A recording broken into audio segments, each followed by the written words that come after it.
Ezekiel 47, river flowing from the temple.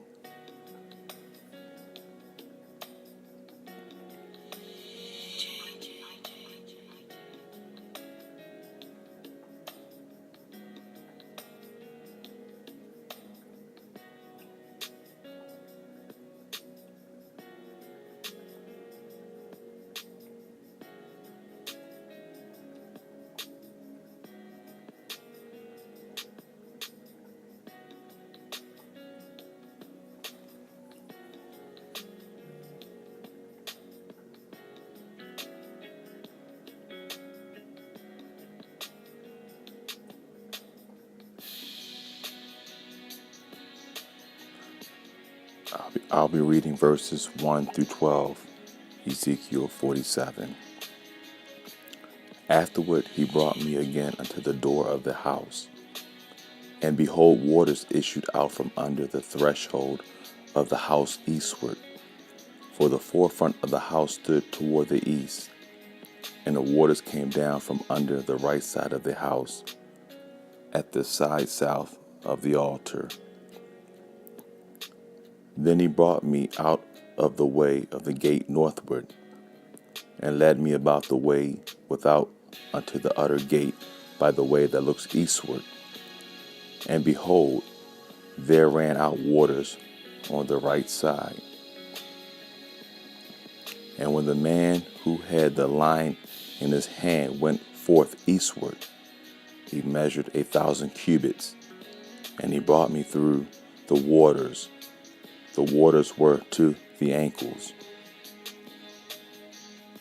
Again, he measured 1,000 and brought me through the waters. The waters were to the knees. Again, he measured 1,000 and brought me through the waters, were to the loins. Afterward, he measured 1,000, and it was a river that I could not pass over, for the waters were risen, waters to swim in, a river that could not be passed over. And he said unto me, Son of man, have you seen this? Then he brought me and caused me to return to the brink of the river. Now when I had returned, behold, at the bank of the river were very many trees on the one side and the other. And he said unto me, These waters issue out toward the east country, and go down into the desert, and go into the sea, which brought me forth into the sea. The rivers shall be healed. And it shall come to pass that everything that lives, which moves, whithersoever the rivers shall come, shall live. And there shall be a very great multitude of fish, because these waters shall come thither. For they shall be healed, and everything shall live whither the rivers come. And it shall come to pass that the fishers shall stand upon it from Engedi even unto Ezekiel. They shall be a place to spread forth nets. Their fish shall be according to their kinds, as the fish of the great sea, exceeding away. But the miry places thereof and the marshes thereof shall not be healed. They shall be given to salt.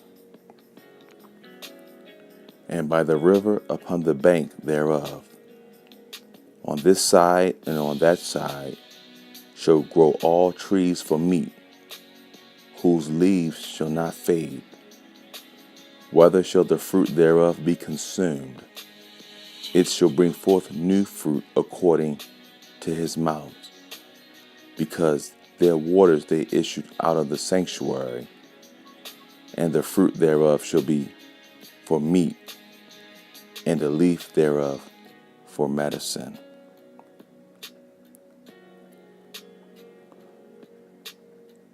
So what is Ezekiel saying as he is writing by inspiration of the Holy Spirit?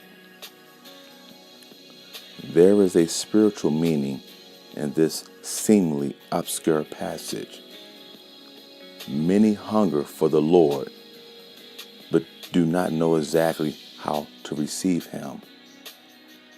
Admittedly, the course, although direct, is not reached in a direct way. However, all will receive who persist because we are invited to come.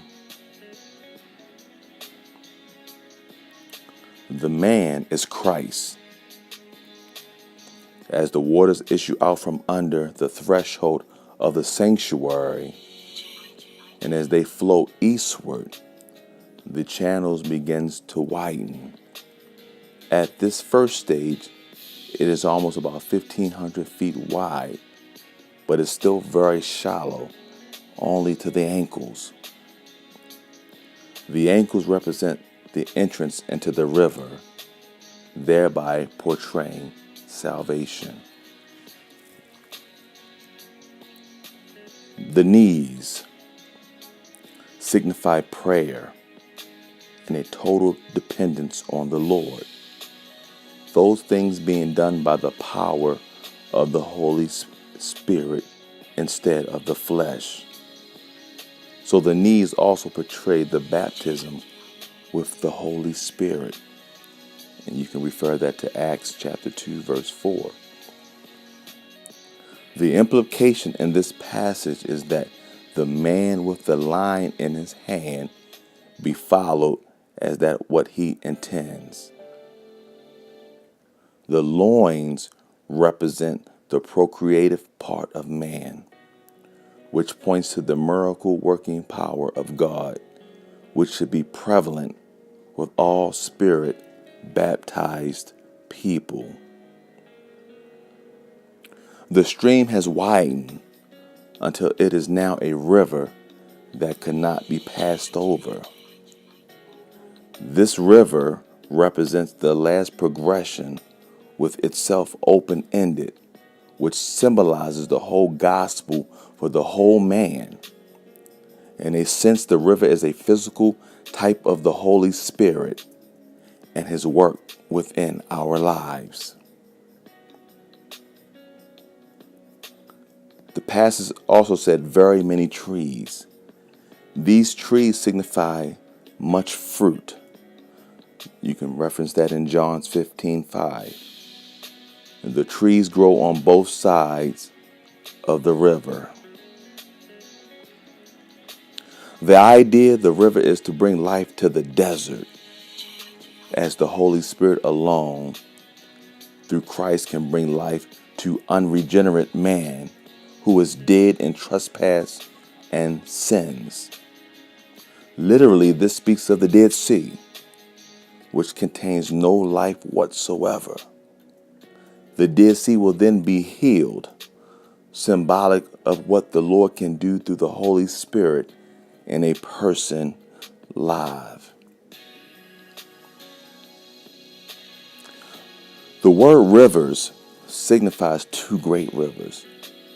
As this river flows eastward out from the sanctuary, it will then turn south toward the Dead Sea, and at some point on the southern journey it will split, with one side continuing on the Dead Sea, with the other side going to the Mediterranean.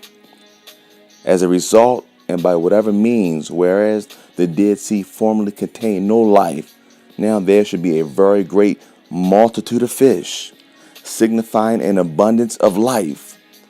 Once again, this portrays what Christ can do in the heart and life of any individual. And everything shall live, whether the river comes, portrays the result of the born-again, spirit-filled life. This is no longer a Dead Sea, which is no longer dead, but teeming with life. It speaks of many different kinds of fish, exceeding many. This speaks of the harvest in which the Holy Spirit has always engaged.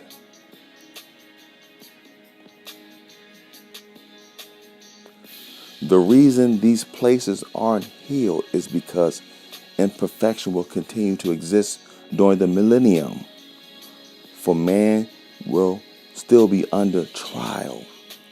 He will have freedom of choice. If he accepts the rule of Messiah, he will enjoy the blessings pictured in verses 1 through 10 and verse 12.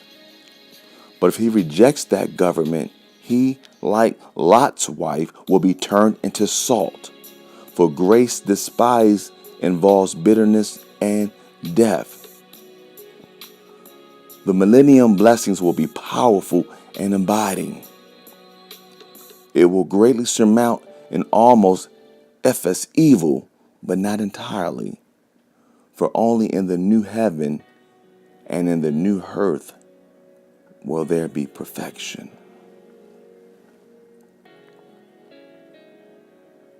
Now Ezekiel is shown the purpose of these miracle trees which grow on either side of these rivers. These trees shall perpetually bring forth new fruit because they are nourished by waters issuing from the sanctuary.